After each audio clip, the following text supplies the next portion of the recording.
esto de... Yo creo que ya no se debe bloquear, ¿no? No, no debería. Está en público, a ver. Sí. ¡Ay, qué rico está esto! Por favor, está más rico que el hummus. Buenísimo. ¿Esto de dónde era? Jaén. De Jaén y Murcia, ¿no? Son como... Jaén y Murcia... Es como el...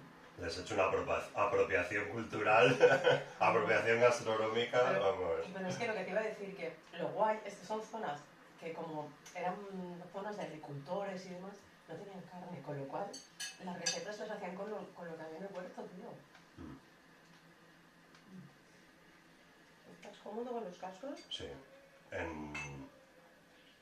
Sí, yo creo que en Andalucía por escasez y en Murcia por abundancia de cosas. Por abundancia de verdura y por escasez de carne también, claro. Obvio. Es una cocina, la cocina tradicional es mucho más vegetariana que la del norte. O sea, en el libro hay más recetas del sur, bueno, de la zona mediterránea de España que del interior o del norte. Por eso, básicamente. ¿Sabes qué? La receta de la morcilla de verano yo la saqué de internet y la he hecho y esta noche buena la hice. Porque hay mucha gente que ya no aguanta una morcilla, no te aguanta una morcilla y la hice como para limpiar. Vale, pues buenísimo. Vamos.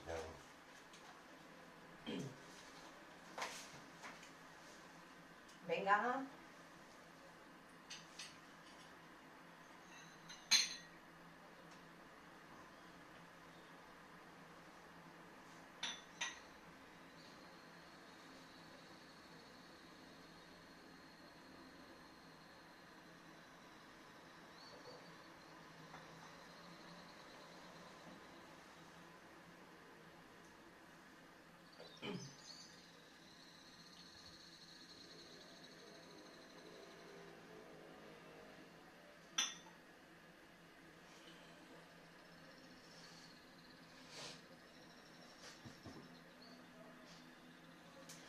Pues estoy en Barcelona y estoy en un barrio que está muy cerca del centro de Barcelona. De hecho, bueno, pertenece yo creo que al centro, al distrito de San Martín, y es el Clot, que todavía conserva, y ahora lo hablábamos con el anfitrión que hoy nos ha abierto las puertas de su casa, que todavía conserva un poco ese aire de barrio, de medio pueblo, porque esto debía ser un pueblo hace un siglo o así, y que todavía tiene la pastelería que abre los domingos con sus pasteles al lado de las franquicias que lo invaden todo, ¿no? Esas franquicias de hojaldre congelado que le llamo yo. Ahora decía Javier lo de la leche con galletas. Para mí eso es la leche con galletas, las doradas, que esas que grasientas. Para mí eso es el desayuno viejuno que me recuerda a mi infancia. ¿Cuál es el tuyo?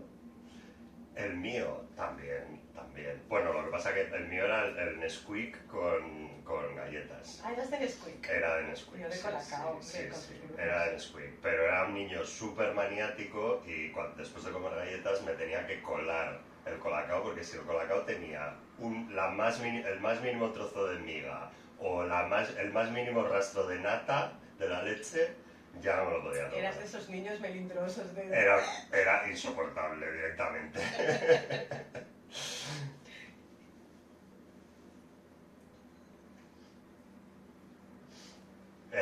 Sí, bueno, he hecho una pequeña reivindicación de ese tipo de comidas tan ostentosas que se llevaban en los 70, en los 80 y en los 90.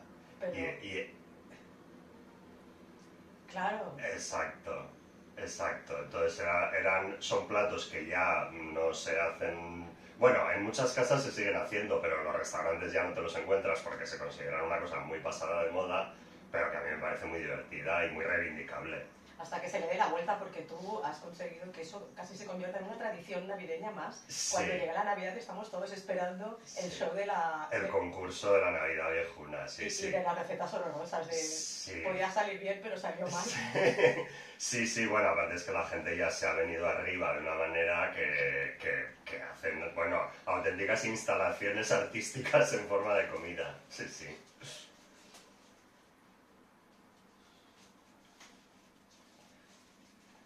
Sí, o la tarta whisky Sí, la tarta por al el whisky. pijama. No sé si en toda España estaba ese puesto el pijama Sí, que era sí. melocotón en almíbar con piña, ¿no? Eso, sí, sí. O yo que sé, las endivias con Roquefort. Bueno, hay muchísimos platos de esa tradición ochentera, digamos, o setentera. Es que- sí. Melón con jamón, Es que, efectivamente. Javier, yo creo que nuestro anfitrión de esta mañana, que todo el mundo, cuando he dicho comida viejuna y ha escuchado la voz, sabe quién es perfectamente, nuestro invitado, además, podría ser una especie de sociólogo gastronómico culinario, porque podríamos hacer como una historia de España a base de estas recetas que estamos diciendo, la crema de leche, la nata para cocinar, por ejemplo, Sí. y luego también de los trastos que tenemos en la cocina. Hemos pasado, pues eso, desde el sifón para hacer espumas, las mousse en los años 80, 90, y veo que tienes la air fryer. Estamos en la cocina, Javier. Estamos en la cocina rodeados. Pues no sé por qué, Javier, porque es un trasto bastante útil, te diré. ¿Es la Satisfyer de ahora? Yo le llamo la Satisfyer, eso hay que decirlo desde el primer momento. Hay que llamarle así para mí, porque te satisface y, bueno, la verdad es que te satisface más que te fríe, porque es un trasto que tiene un nombre muy engañoso. En realidad es un mini horno, no es una freidora. Sí. Es un horno pequeño, vale, pero para casas en las que hay poca gente, pues yo que sé, que es una pareja, una persona sola, una pareja con un niño, a mí me parece muy, muy útil. No, es mucho menos engorroso de limpiar que el horno, gasta menos y es bastante más efectivo para algunos platos. O sea que yo no soy tan hater de este aparato.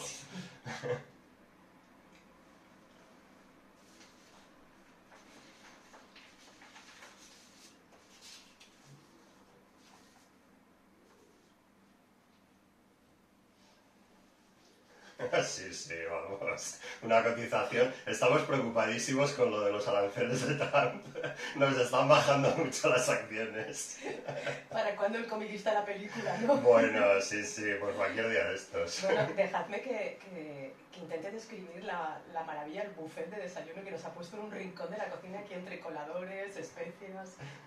Mira, hay tomates confitados, hay unas magdalenas que en cuanto acabe esto le voy a hincar el diente, un pan marroquí que compra expresamente en una tienda del Raval en Barcelona, fresas y una especie de hummus, que no es hummus, y ya entramos en el tema del que vamos a hablar, que es esto. Está delicioso, por cierto. Pues esto se llama morrococo, que es como si dijéramos el hummus tradicional de Jaén. Es un plato que se hacía con los restos de los garbanzos que sobraban del cocido y se les hacía ahí un sofritillo de cebolla, un poquito de tomate y los garbanzos se aplastan y al final se te convierte en algo muy similar a ese hummus que nos encontramos en todos los supermercados de España. Y cuando tenemos un plato tan fantástico y tradicional nuestro que poca gente fuera de Jaén conoce. Entonces yo lo he convertido como una especie de símbolo de platos regionales españoles súper buenos, fáciles de hacer, sanos y fantásticos que hay que reivindicar. Está buenísimo, Javier, ya lo he probado. Ya lo he probado. Sí, en octubre, sí.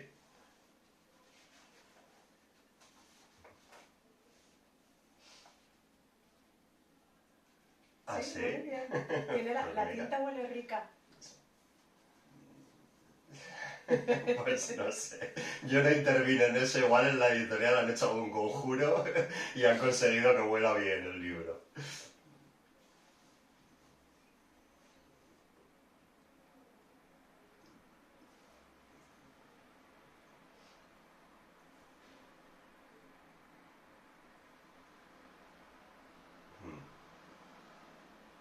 Pues mira, yo cada vez estoy más convencido de que sí, de que hemos llegado a un punto que ya estamos un poco saturados de ciertas novedades que han venido de fuera y queremos, no sé, como que estamos entrando en una época de necesidad de vuelta a cosas, no sé si más tradicionales, pero sí que las sintamos más cercanas y un poco más verdaderas, ¿no? Yo esto lo noto bastante en la hostelería, por ejemplo, ¿no? Cada vez veo que se abren más sitios que están intentando recuperar de una manera actualizada esa tradición gastronómica más cercana, ¿no? Y el libro va totalmente por ahí, o sea, es una reivindicación de este tipo de cocina y una actualización también, porque yo lo que no creo que es el camino es empeñarnos en hacer la comida tradicional como se hacía hace 50 años o hace 100, ¿no? sino llevarla al presente y usarla, ¿no? Y no sé, o sea, es que yo no creo que tenga... A mí me encanta la comida exótica, ¿eh? Esto no es un acto de nacionalismo gastronómico el libro, ni mucho menos, pero creo que en el momento en el que toda esa comida ya se convierte en una especie invasora que arrastra con todo y que elimina la cocina más nuestra, pues ahí ya empezamos a tener un problema. De hecho, en el libro, con tu habitual estilo, con ese humor que tienes, tan mezcla de sarcástico, pero vas diciendo que primero que te hable de nostalgia o de la cocina de la abuela y de la cazuela de barro haciendo chup, vamos, que le cae la bronca. No.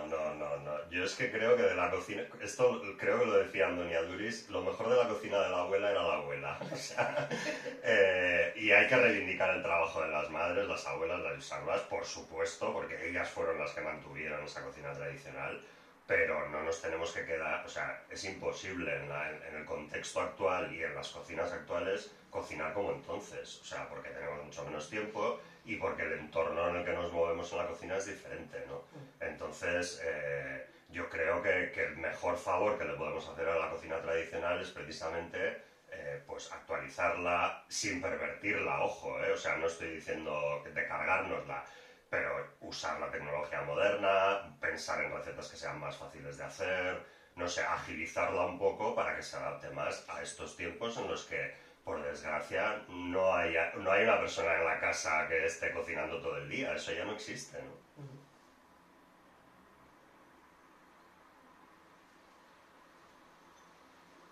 No,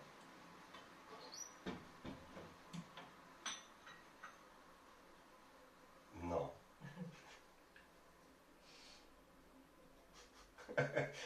A ver, yo llevo una drag queen dentro, o sea, Así, una eso es travesti, así. eso es así, hay que partir de ese punto. Y me encanta, sí, o sea, a ver, me encanta disfrazarme, me encanta, o sea, soy una persona súper tímida luego, pero tengo como esa cosa un poco esquizoide de, soy muy tímido, pero a la vez me encanta hacer el idiota y disfrazarme en los vídeos, ¿no? Y yo creo que eso la gente lo agradece y el humor siempre es una manera también de atraer a un público que en principio no está muy interesado. A mí hay mucha gente que me dice, a mí la cocina, bueno, tampoco me interesa tanto, pero tus vídeos me divierten y me gusta verlos. Bueno, pues es una manera de captar gente que en principio puede no estar interesada en lo tuyo, pero que bueno, se lo pasa bien viendo lo que haces, ¿no? Y al final igual acaba haciendo algún plato, con suerte. Me apuntó un compañero que es de Jaén, Antonio Vico, me dice por el chat, pregúntale cuál sería su nombre de drag queen, porque con Tacnic Morrococo o cualquier nombre de receta de esto serviría. Pues no sé. Cojondonga del Gañán. Cojondonga del Gañán es un plato del libro también, que no es de Jaén, es extremeño, pero igual ese, yo qué sé.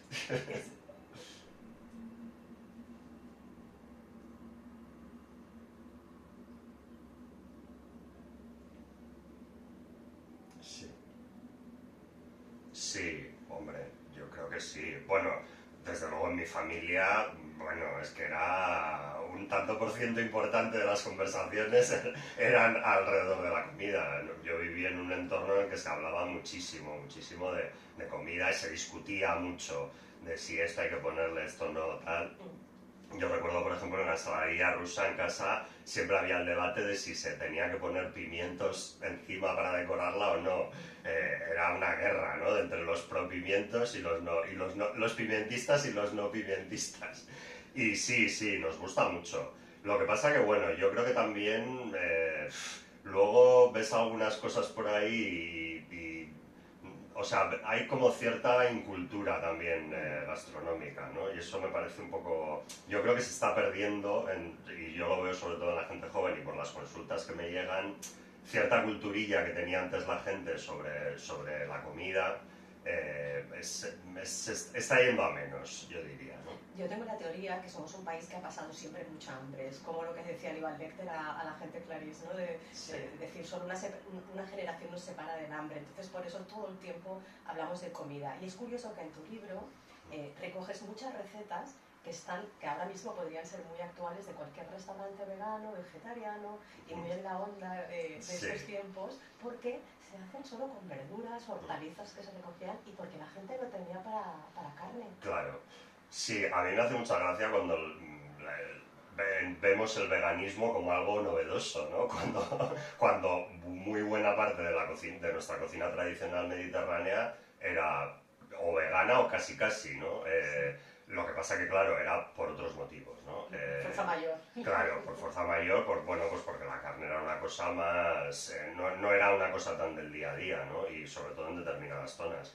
Y yo creo que eso es un gran... O sea, es una gran suerte que tenemos, ¿no? En el recetario tradicional español, todas esas recetas que ahora podemos consumir por motivos diferentes, ¿no? Bien por respeto al medio ambiente, bien porque no queremos comer animales. Luego también hay muchas recetas de aprovechamiento, ¿no? Que es una cosa muy interesante. También nacidas de esa necesidad, ¿no? De tener que aprovecharlo todo, pero que ahora tienen muchísimo sentido porque desperdiciamos muchísima comida, ¿no? Entonces, esa cultura del aprovechamiento yo creo que la tenemos que recuperar.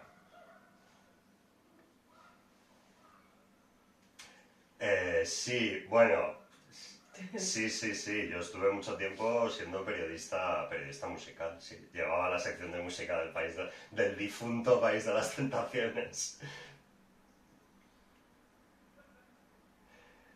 Pues no me acuerdo mucho. A ver, refréscame la memoria, refréscame la memoria.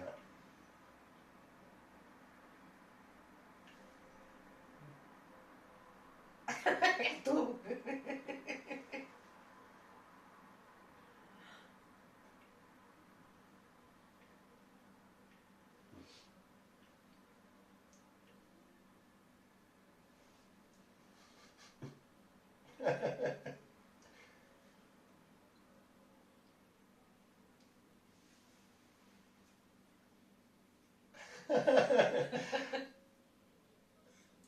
No, no, hombre, a ver, David, Javier, vamos, tendrías que estar agradecido que gracias a mí entrevistaste a una auténtica leyenda de la música. O sea, vamos.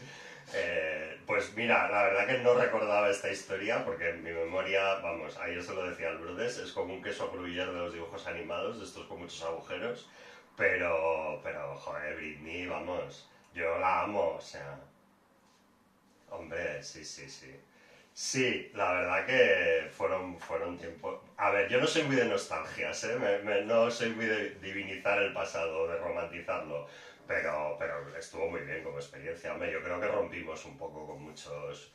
Bueno, ese concepto que se tenía del país de periódico súper serio, que Sí. solo muy así de intelectuales Sesudo y tal. sesudos y tal, pues fue un poquito un soplo de aire fresco, como se dice.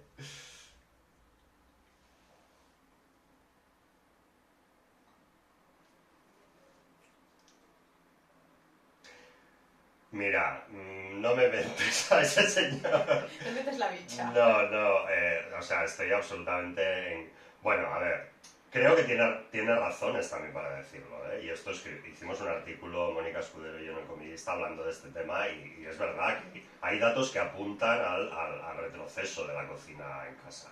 Pero a mí, sinceramente, si las previsiones de este señor, previsiones un poquito interesadas, porque claro, él vende mucha comida preparada, ¿no? Entonces está ahí promoviendo, o sea, potenciando mucho ese negocio, viendo ese futuro. Pero a mí me parecería una auténtica catástrofe que pasara eso, ¿no? O sea, sería una pérdida de salud, de patrimonio, de cultura, una pérdida de independencia, de libertad brutal. O sea, yo no me imagino un mundo en el que la gente no cocina en casa y todo lo compre preparado. O sea, sería una cosa absolutamente terrible que espero que no suceda. ¿Cuál es la comida del domingo para ti? La comida, El pan. pues mira, hoy no tengo pensado nada, porque me he La centrado sombra. tanto en este desayuno que ni idea. Pero, pues, ¿qué suelo hacer? Pues, a ver, en invierno tiro mucho de potajes de legumbres que puedo hacer en gran cantidad y así tengo comida para el lunes e incluso para el martes, ¿no? Pues yo que sé, unos garbanzos, unas lentejas, unas alubias con algo de verdura. No sé, tengo ahí unas judías verdes y probablemente comamos eso. También tengo una coliflor, todo muy verde como podéis ver. Sí,